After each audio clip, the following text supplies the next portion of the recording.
ಮತ್ತು ಬನಾತಲ್ಲಿ ಹೋಗಿ hand writing ಎಲ್ಲ ಸ್ವಲ್ಪ ಡೆವಲಪ್ ಆಗಿ ಕ್ಯಾಲಿಗ್ರಫಿ ಮಾಡಲಿಕ್ಕೆ ಸ್ಟಾರ್ಟ್ ಮಾಡಿದ್ದು. ಇಲ್ಲಿ ಮನೆಯಲ್ಲಿ ಬಂದು ಕೊರೋನಾ ಟೈಮಲ್ಲಿ ಕ್ಯಾಲಿಗ್ರಫಿ ಮಾಡ್ತಾ ಇದ್ದೆ. ಆಗ ಅದನ್ನು ಕಂಡು ತಂದೆಯವರು ಒಳ್ಳೆ ಹ್ಯಾಂಡ್ ರೈಟಿಂಗ್ ಉಂಟಲ್ಲ, ಇದನ್ನು ಕುರಾನಿಗೆ ಬಳಸಿದರೆ ಒಳ್ಳೆ ಮಹತ್ವ ಇರ್ಬೋದು ಅಂತ ಹೇಳಿ ಕುರಾನ್ ಬರೀಲಿಕ್ಕೆ ಸ್ಟಾರ್ಟ್ ಮಾಡಿದ್ದು. ಫಸ್ಟ್ ಅದನ್ನು ಪೆನ್ಸಿಲಲ್ಲಿ ಬರಿತಾ ಇದ್ದೆ ಸೂಕ್ಷ್ಮತೆಗಾಗಿ. ತಪ್ಪಿದರೆ ಆಗಲೇ ಚೆಕ್ ಮಾಡಿ ಎಲ್ಲ ಕರೆಕ್ಟ್ ಮಾಡಿ ಮತ್ತು ಇಂಕಲ್ಲಿ ಬರೆದು ಅದನ್ನು ಚೆಕ್ ಮಾಡಿ ಎಲ್ಲ ಕರೆಕ್ಷನ್ ಮಾಡ್ತಾ ಇದ್ದೆ. ದಿನ ಬರಿತಾ ಇದ್ದೆ. ಮನೆಯಿಂದ ತುಂಬ ಸಪೋರ್ಟ್ ಸಿಕ್ಕಿತ್ತು. ಭಾರತದಲ್ಲಿ ಮಹಿಳೆಯರು ಬರೆದ 3ನೇ ಮಹಿಳೆಯಾಗಿದ್ದಾಳೆ, ಹೆಣ್ಮಗಳಾಗಿದ್ದಾಳೆ ನಮ್ಮ ಸಜಿಲಾ.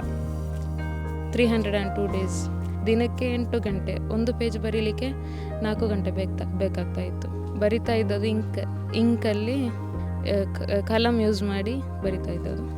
ಒಂದು ಸಾಧನೆ ನನ್ನ ಮಗಳಿಗೆ ಮಾಡ್ಬೋದು ಅಂತೇಳಿ ನಾನು ಹೇಳಿದೆ, ನೋಡು ನೀನು ಕುರಾನ್ ಬರೆಯಲು ಪ್ರಾರಂಭಿಸು ನೋಡೋಣ ಎಂಬ ಒಂದು ಇಚ್ಛೆಯಿಂದ ಅದಕ್ಕಿರುವ ಎಲ್ಲ ಸಲಕರಣೆಗಳನ್ನು ಪೂರೈಸಿ ಸ್ಟಾರ್ಟ್ ಮಾಡಲು ಹೇಳಿದೆ.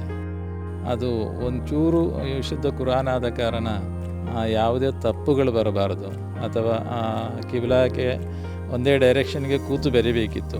ಕೆಳಗಡೆ ಇಟ್ಟು ಉಳಿದವುಗಳು ಬರೆಯುವ ಹಾಗೆ ಬರೆಯಲಿಕ್ಕೆ ಸಾಧ್ಯ ಇಲ್ಲದ ಸುಮಾರು 152 ಚಾರ್ಟ್ ಪೇಪರನ್ನು ಯೂಸ್ ಮಾಡಿದ್ದೀವಿ. ಇದಕ್ಕೆ ಸುಮಾರು 15 ಬಾಟಲ್ ಕ್ಯಾಲಿಗ್ರಾಫಿ ಇಂಕು, ಆಮೇಲೆ ಪೆನ್ಸಿಲಲ್ಲಿ ಸೂಕ್ಷ್ಮತೆಗೆ ಬರೆದಾಗ ಅದನ್ನು ರಬ್ ಮಾಡಲಿಕ್ಕೆ ಒಂದು 100ರಷ್ಟು ಎರೇಸರನ್ನು ಯೂಸ್ ಮಾಡಿದ್ದಾಳೆ.